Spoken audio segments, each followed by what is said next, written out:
guys, welcome back to my craft room. Now, I did say I would jump straight into everything this year, straight away, and that's what we're doing. So today we are making library bags.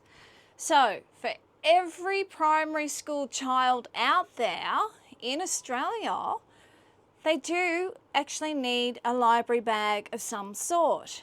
Now, the library bags that you can buy in your book packs are very flimsy and they have a bit of a drawstring.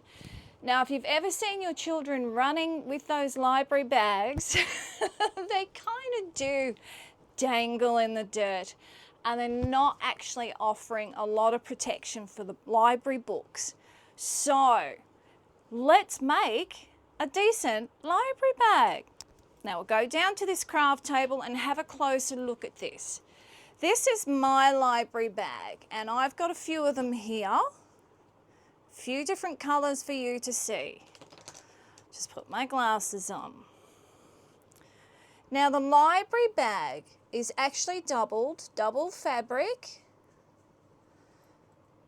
Got the handles and I also have the name tag, well, my name tag on the back.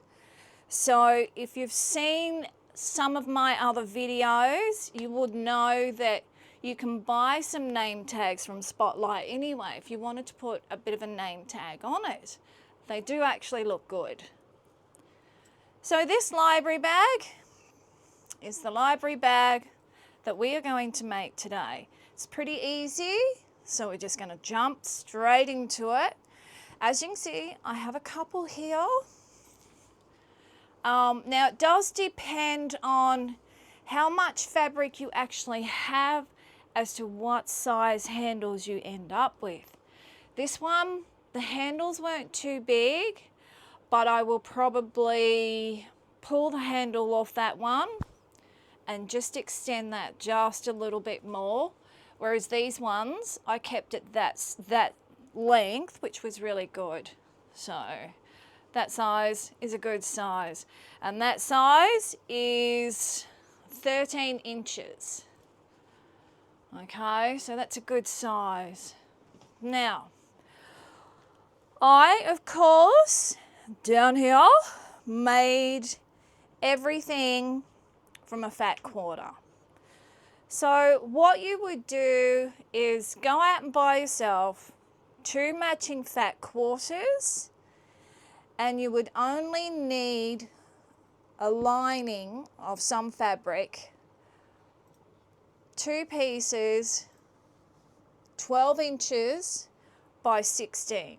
So you don't necessarily need a full fat quarter for that, for the backing or for the lining, but the lining is only used in the bag part of itself. So we've got 12 inches by 16. You have 2 pieces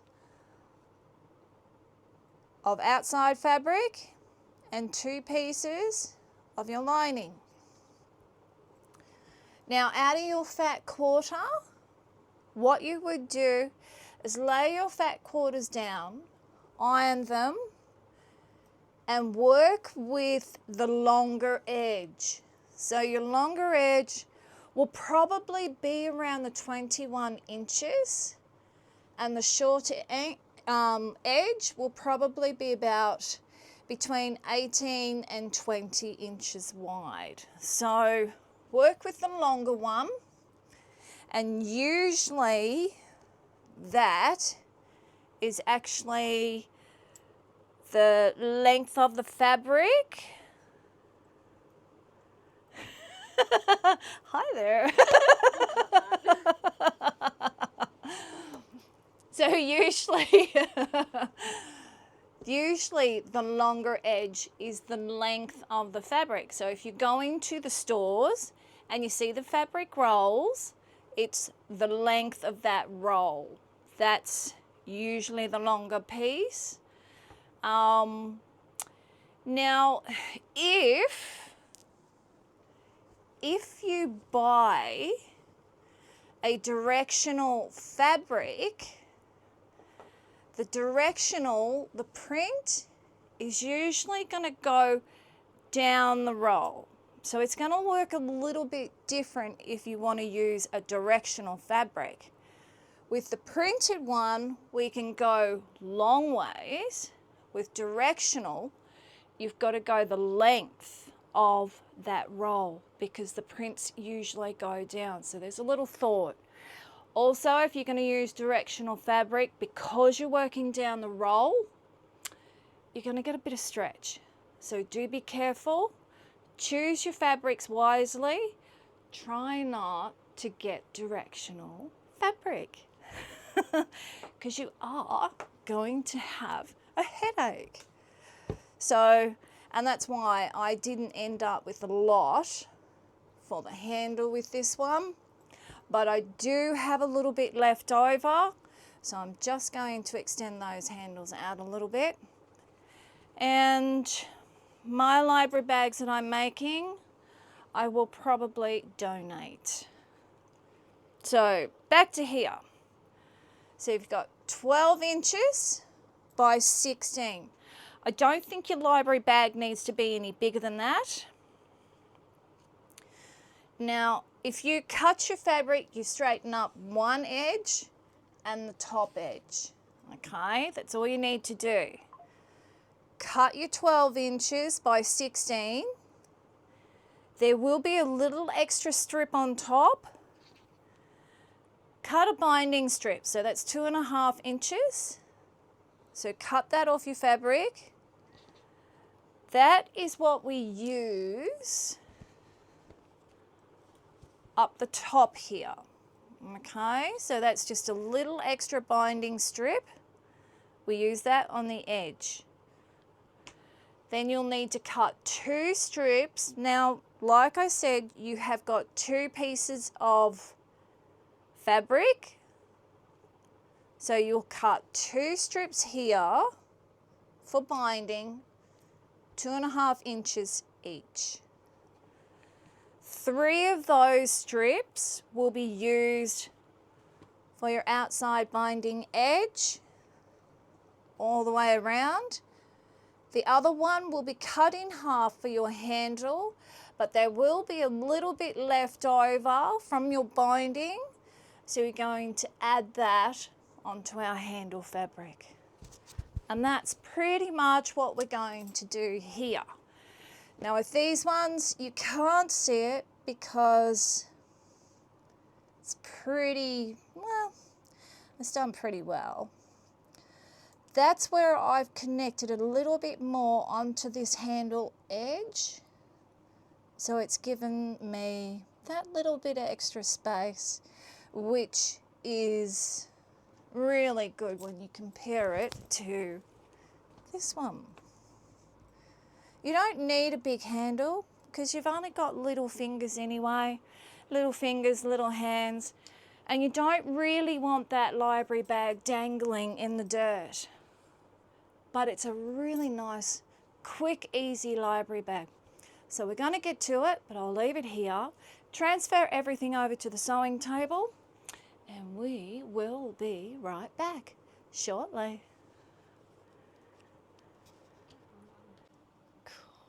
And we're back again.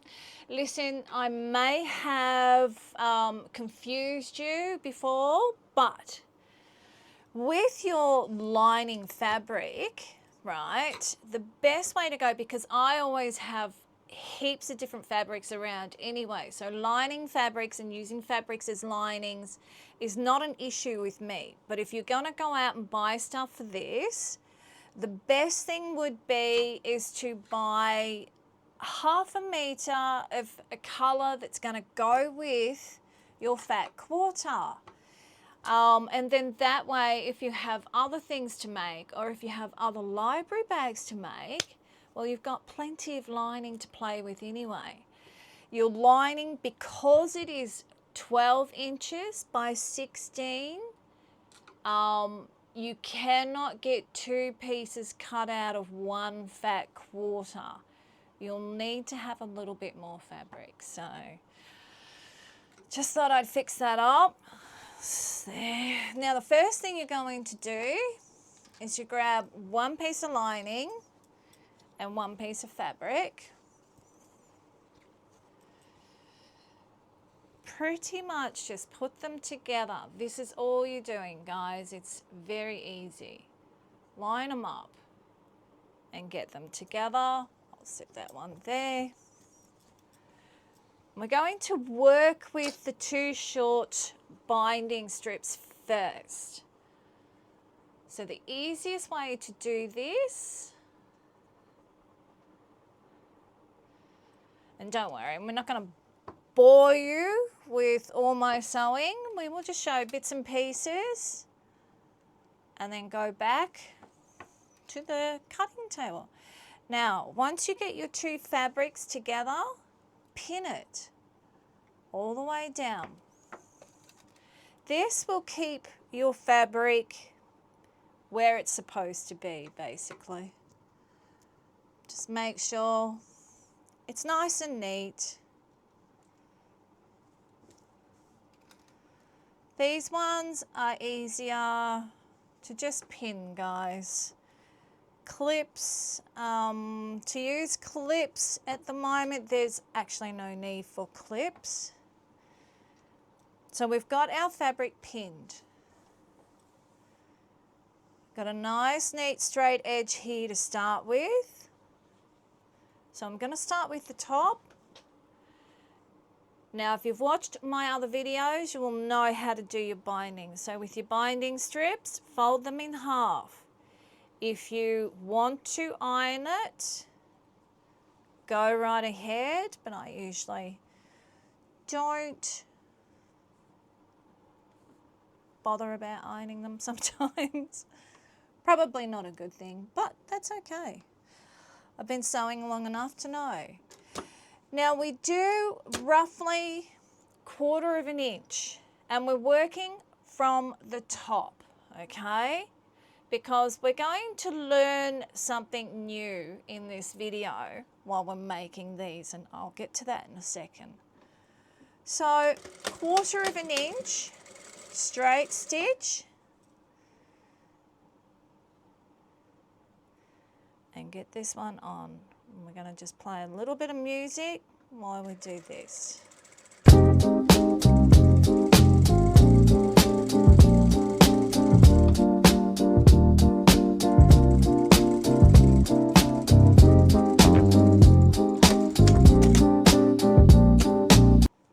So that's your first stitch.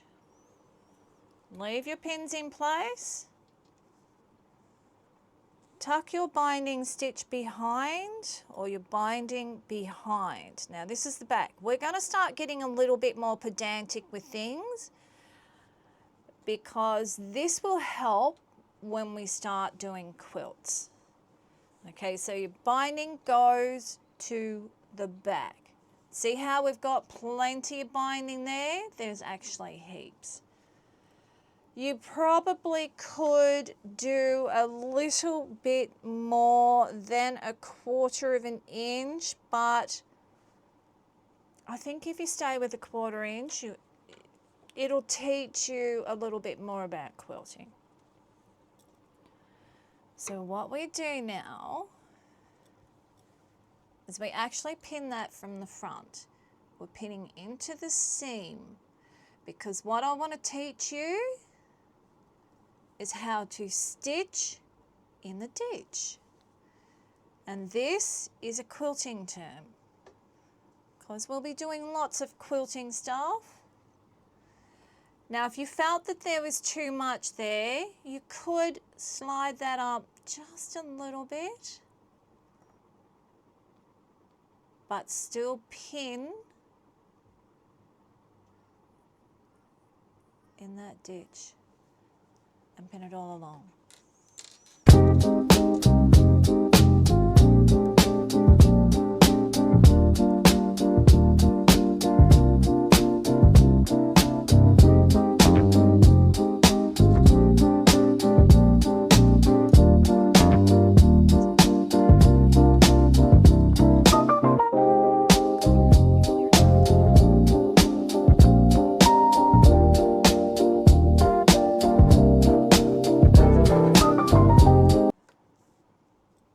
So that's what we have now.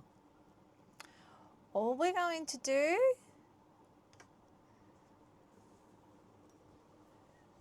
is stitch in the ditch this side.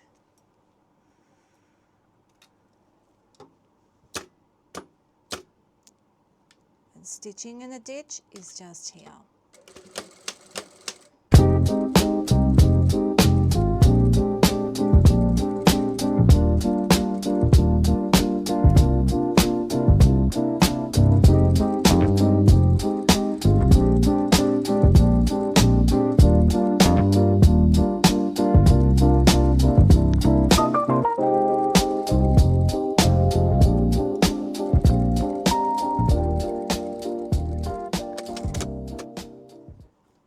That's what we've done there. So we have gone off a little bit there, but for the majority, we got it in the ditch. Now we look over the other side. We've actually got plenty over there, and that looks fine. So I'll leave it at that for now. Stitch the other one, and I'll be back shortly. We'll go back to the craft table.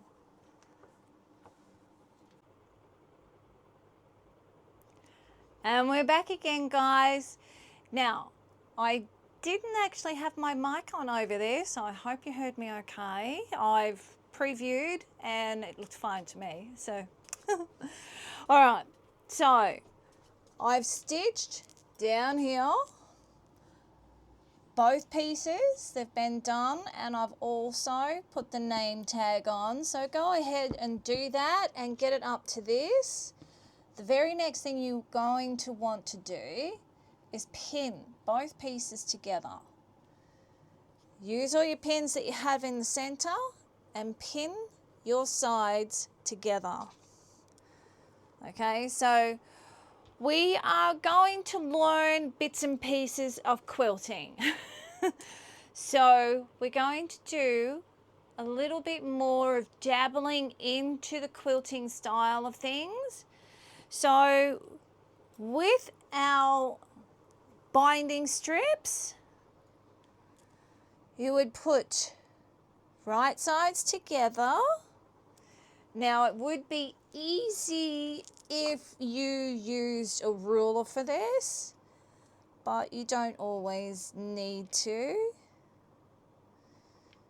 And we would just pin that in place.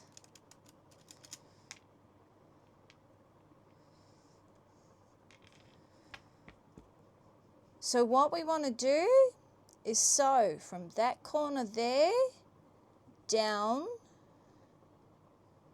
to the underneath corner here, okay? Sew a straight line there. That then enables you to go like that and turn it into one piece. So once you do that, cut it off around the 1/4 of an inch mark and just press it. You can either press it one side or the other, or you can open it up and flatten it. It's up to you. Quilting will allow you to do either 3 ways of doing it, one side or the other, or open it up and flatten it out. But that's how we would do a quilting binding. So you will go ahead, or I will go ahead and put 3 of these together in a quilting manner.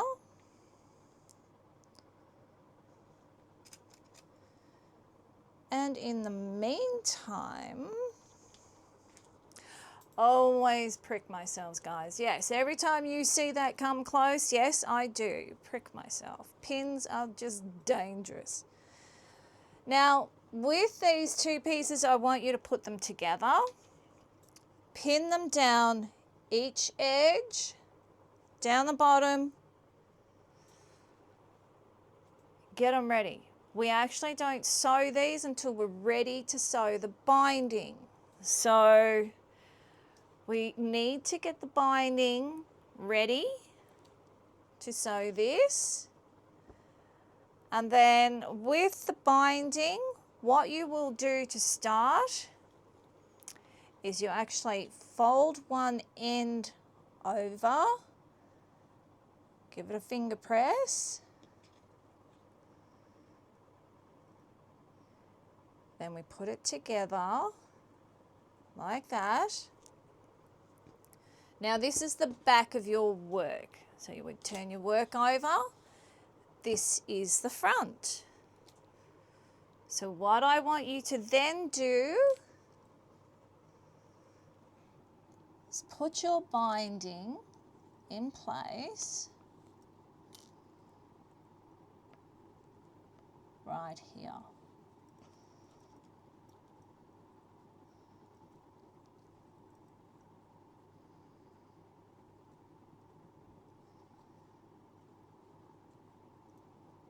So pin the binding in place.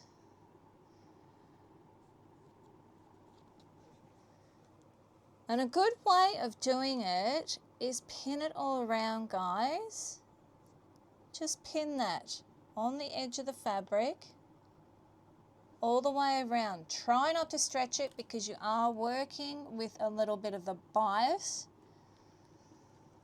So try not to pull it too tight and just pin it all the way down.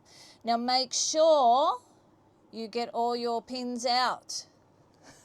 I can't stress that one enough. It is very easy to leave a pin in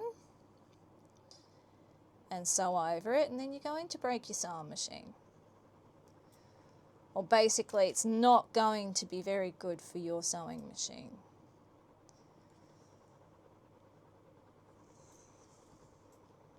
So to continue with this, what I would like you to do is keep pinning that, and hopefully you've got your binding sewn together like I've just shown you.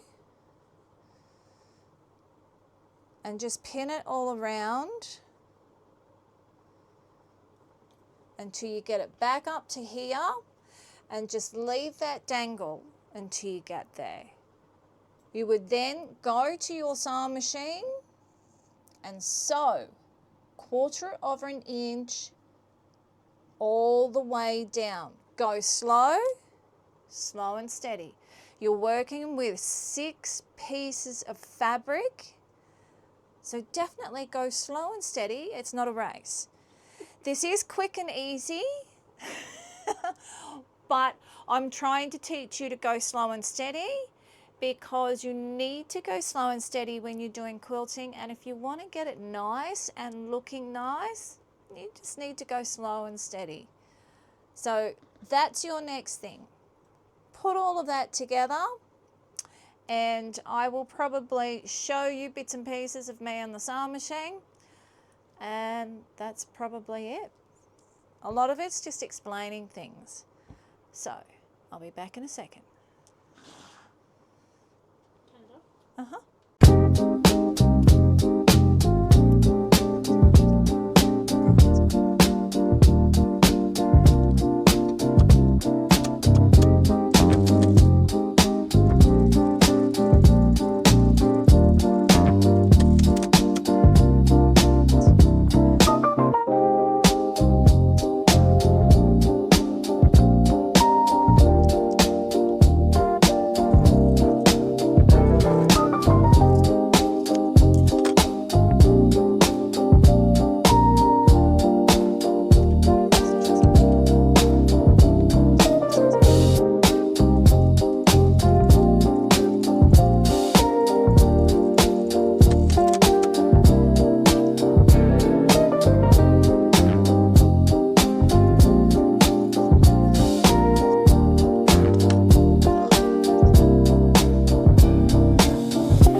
Now, I've just shown you how to do your mitered corners, as you can see. Now, what I'm going to do here on the end, this is what I want you to do. Cut your binding, so you don't need that piece. Tuck it up like we did in the beginning.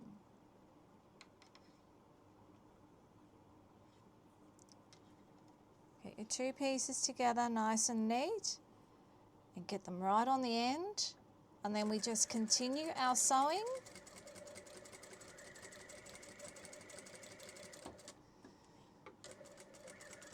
until we get to the edge. Now, because you've got quite a few different fabrics here, secure it with more stitches. So now what we've got is that. So this will go to the back. So we've got it back to the craft table. I showed you how to do the mitered corners, so down here. Now this is your back, so it's going to look a little bit weird. Tuck in the threads and fold over your binding, pin it from the front because we are going to stitch in the ditch. Now when you pin it from the front, you'll see from the back how much you've actually got. So what you need to do is just pin it all around, guys. Pin it from the front.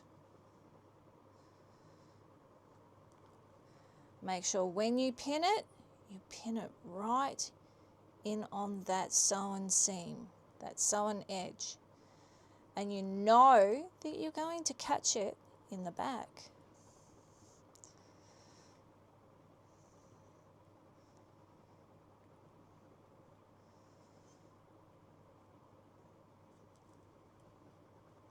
There you go. So your next job, guys, do that all around, and then I'll show you how to do the sleeves shortly. Also, nearly forgot to show you, when you fold it in on the corner, we'll work from this side. We pin in to the ditch here. Nice. Then this other edge. I mean, you can trim all of these little pieces off. Kind of hold it like so. Fold it up the best you can. And you create a bit of a V here.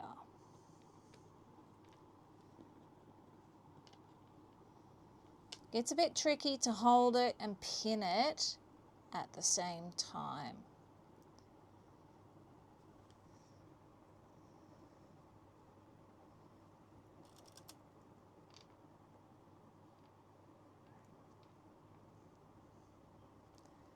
And then you start working around down the bottom. Get all of that pinned all around, and I'll show you again. Get to the corner, pin,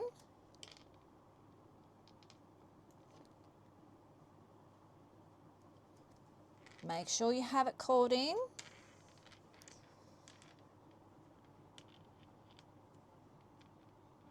Get that out there. Bring that over, and as you can see, you get this nice fold. Sometimes you get that nice fold, other times it Takes a little bit to get it, but we just work with it, guys, and then we pin it like so. So do that all around. Make sure that binding is pinned, because if it's not pinned, it's going to go all over the place. And what we want to try and do, and this is part of my quilting next month, what we are trying to do is stitch in the ditch, and this is looking from the front. Then the back, you have a stitching line, preferably to match the fabric, but you have your stitching line all around. And that's what we're trying to do, because this is part of getting ready for our quilting for February. And that's what we're doing. So I'm just going to jump ahead and get this one completed. No, actually, I've got to show you how to do the straps. So I'll just jump ahead, finish all my stitching on here, and then I'll show you how I do the straps. So I'll be back shortly.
So we're back at the craft table.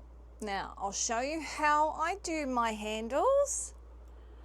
So everything else with this bag is finished, and I've even got one handle on complete.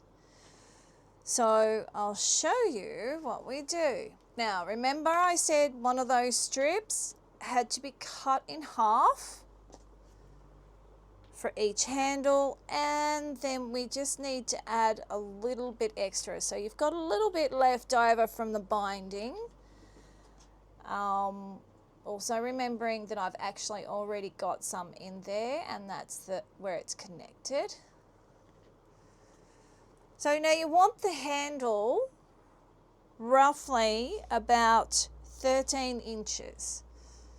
So measure your handle up, and there's 13.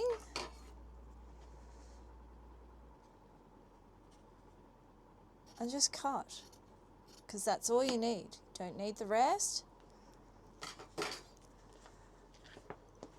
Once you've sewn that piece on, finger press the seam open.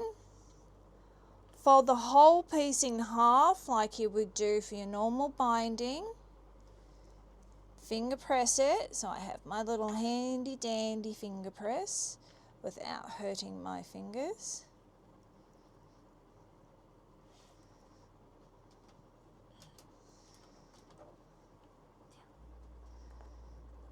And just press it in half. Now if you're using this for binding, you would do exactly the same thing, or iron your binding in half. I'll just grab my pins. Now what we do, actually you're best off starting where you've made this seam, because it's easier, it's a nice starting point. Fold the two outside edges into your center fold, bring it over, And that's pretty much all you do.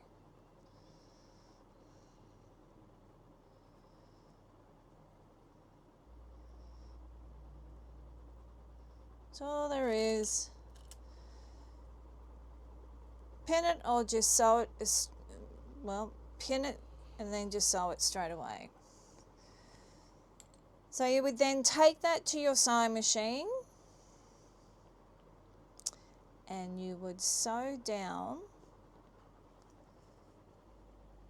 that edge first and then sew down that edge, and your handles are actually done. So this one I prepared earlier. So this handle is done. Now remember, it needs to be 13 inches long, and that gives you a nice handle, a nice size handle. Little fingers are gonna get in there. It's a thinner strap for little hands to hold on to, and it just looks good. So this is it. Now this is the back of your library bag, and this is the front. So remember, we've learned how to stitch in the ditch, guys. That's to get with our quilting that we're going to do in February, that I'm really looking forward to. So I hope you enjoyed this one. These bags are simple and easy to make, but take a little bit of time to practice where you stitch and get your stitching right, and you're part way to learning how to quilt. Okay guys, now I did say last video that I was going to show you in this video what I actually did. Now this was my number 2 gift idea, and yes, they were really appreciated, but what the girls wanted, instead of having 2 handles like we have on our library bags, they actually wanted just 1 extended handle. So I took all the handles off, sewed them together in the center, and put them back right on the very edge, on the outside edge. And I ended up putting the ring here on the front. And as you can see, it gets used, and the girls just love them. So Christmas Day, that was the little chore that I had to do. So I was sewing Christmas Day. But anyway, guys, I hope you liked the library bag. It's simple, it's easy. Kids are going back to school. Get one done. It's going to last you most of their time at primary school, and they're very well worth making. So I'm going to love you. Mwah! And I'm going to leave you. Later, guys. Next video.